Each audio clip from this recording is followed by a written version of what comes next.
आघाडी असो किंवा युती असो, जो राजकारण्यांचा भाषेचा जो दर्जा घसरलाय, पण एकमेव उद्योग मंत्री आपण असे आहात की संपूर्ण महाराष्ट्राने अद्याप भाषेचा स्तर तुमचा घसरलेला पाहिलेला नाही. याकडे तुम्ही कसे बघता? नाही, मला असं वाटतं की मला हे सर्टिफिकेट मिळालेलं आहे आणि ते नागपूरमध्ये येऊन मिळाले. एक महत्वाची गोष्ट अशी आहे की भाषा खरोखरच राजकारणामध्ये चांगली वापरली पाहिजे. हा महाराष्ट्राचा इतिहास आहे. महाराष्ट्र राज्याला स्वर्गीय यशवंतराव चव्हाण साहेबांचा वारसा आहे, हिंदू हृदय सम्राट बाळासाहेब ठाकरे साहेबांचा वारसा आहे. अनेक नेते आहेत जे चांगलं बोलून स्वतःचं राजकारण करतात.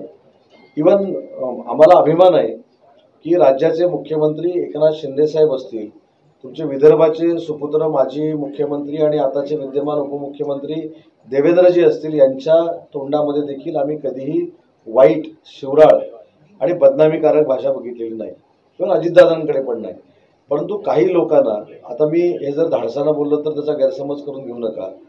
मी परवा एक असं स्टेटमेंट केलं की सकाळी 9:30 वाजता तर हे सगळे मला जर समोर दिसलं तर मला बोलायची इच्छा होणारच.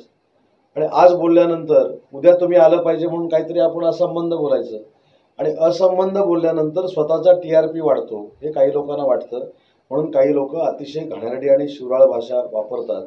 तर मी परवा असं सांगितलं होतं, मला काय अशी भाषा वापरता येणार नाही, पण मी शक्यतो आता प्रयत्न करेन की 9:30च्या अगोदर प्रेस कॉन्फरन्स घ्यायची.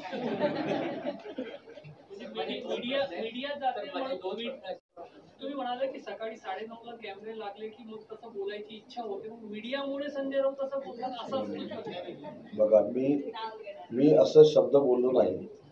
मी असं म्हटलं, माझ्या समोर 9:30 वाजता असं आलं तर मला देखील बोलायची इच्छा होईल असं मी बोललो.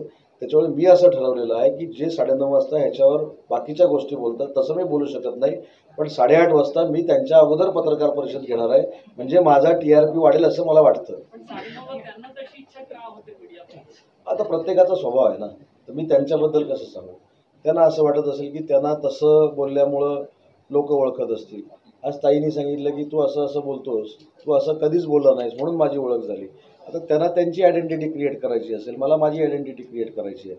पण आयडेंटिटी क्रिएट करत असताना आपण किती वाईट बोलावं याचं मी उदाहरण तुम्हाला सांगतो की आम्ही गुवाहाटीमध्ये होतो आणि आमच्यावर 3 महिला भगिनी आमदार होत्या, आशिषजी पण होत्या. ज्या पद्धतीनं एखादा दुश्मनातला दुश्मन महिला भगिनीवर जे बोलणार नाही इतकं घाणेरडं त्यावेळी महिला भगिनीवर बोललं गेलं. हे मी पॉलिटिकल सांगत नाही. आणि त्यावेळी देखील मी सांगितलं होतं, हा फक्त काय 3 आमदार महिला भगिनींचा अपमान नाही, हा अख्ख्या महाराष्ट्राचा अपमान आहे.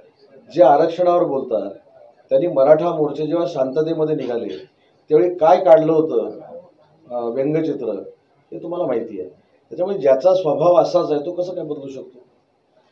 आणि मी जरी 8:30 वाजता पत्रकार परिषद घेतली तसं मी काय बोलणार नाही, मी असंच बोलणार. आणि काय त्यांना काही मतदारसंघ नाही आहे.